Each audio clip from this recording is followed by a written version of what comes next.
Hey guys, welcome back to my channel. Today I wanted to make a video about chasing. So when it comes to manifesting and attracting spiritual partners, really, I think we often think of chasing as the physical act of chasing somebody, i.e. over messaging, sending constant communication, really pushing and leading the relationship forwards. But I think what people forget is that when we're coming to energetic connections, because you're manifesting something or you're, trying to connect with a spiritual partner, which is a soul connection, then chasing is energetic. And it's not simply the actions that you're taking, but it's the energy that you're giving off. So examples of chasing would be checking for messages versus being in the present moment, enjoying your life, and the message comes in and you're like, oh, there's a message. Chasing would be checking to see if there's a message come through from that person. Chasing, we tend to think of with people, but it can also be things as well. You're wanting to get a specific house or flat that you want to rent, and you're not sure, or a job, and you're constantly refreshing and checking your emails. All of that is chasing energy, and chasing energy isn't really compatible to having energy, because chasing is wanting and needing versus like I have. This is where I made a video about that kind of knowing, relaxed state of I have, I'm grateful for, thank you for, and then being very present in your life. When we are chasing, we're creating a gap essentially between us and the thing that we want to manifest, or the person that we want to be with.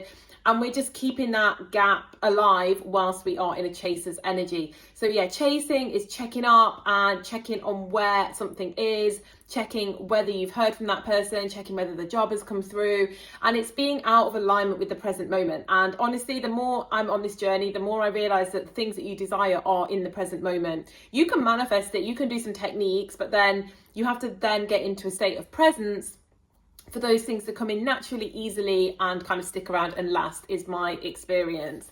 Other forms of chasing are trying to basically manipulate and make things happen. And that the thing with chasing is it's on so many different layers. So as you start to peel back the layers, you start to see more and more ways in which you're chasing in subtle ways.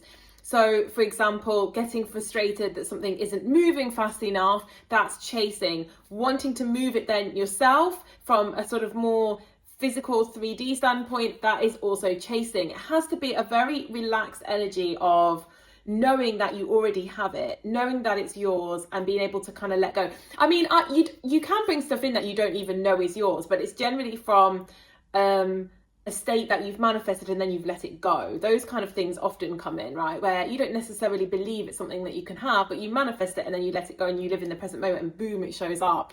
But when it's something that you just can't drop thinking about, it kind of needs a slightly different strategy, because you can't just like hammer a bit of manifesting and drop.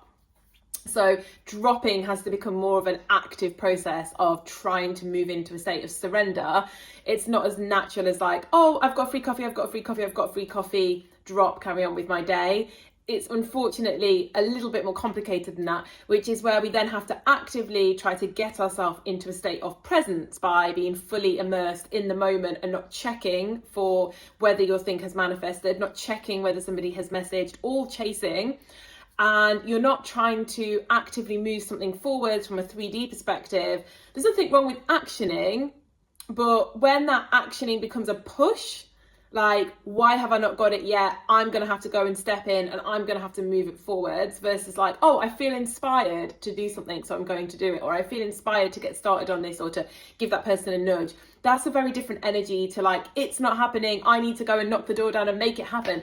Again, it's chasing. And I think the more you go through this journey, the more you notice the subtle nuances of chasing, and how maybe you can see that you've really tried to push something versus trust and allow that when you get into a state of presence and you ask and you're thankful for it, that it's going to come.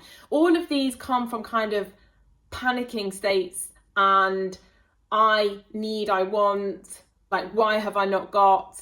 And these are just not they're not magnetic. What we really want to do is we want to stop being a chaser and we want to be a magnet.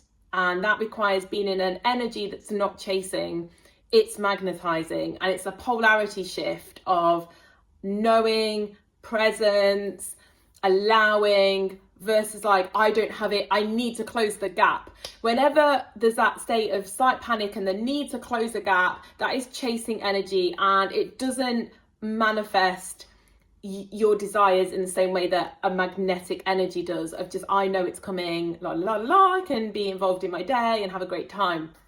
Even outside of manifesting, I believe this is the way spiritual connections work. They don't really respond very well to being chased. They respond very well to being magnetized. Anyway, a little short video from me, and I hope everyone's well, and I'll speak soon. Bye bye.